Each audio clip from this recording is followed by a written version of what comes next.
नमस्कार, मी सनसा नितीन सनस. गाडी सरांच्या पप्पांनी बुक केली होती 1 महिन्यापूर्वी.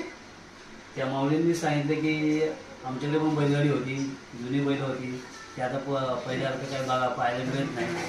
तर बऱ्यापैकी आता जसं खेडेगाव वगैरे जसं शहर वाढत गेले, त्यामुळे जसं बदल वाढत गेले, तर पूर्वीच्या ज्या गोष्टी आहेत त्या कमी होत गेल्या.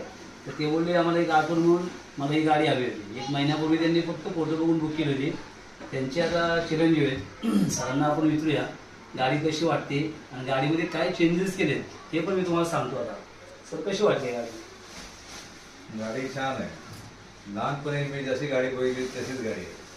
म्हणजे आमच्याकडे जशी बैलगाडी होती तशीच आहे आणि मला ते लहानपणाची आठवण झाली. आम्ही पहिलं ते बैल घेऊन जायचो आणि बैलगाडीत बसून जायचो. मॅडमशी पण बोलूया आपण की मॅडमला कशी वाटते, कारण मॅडमच्या त्या टायमाला होते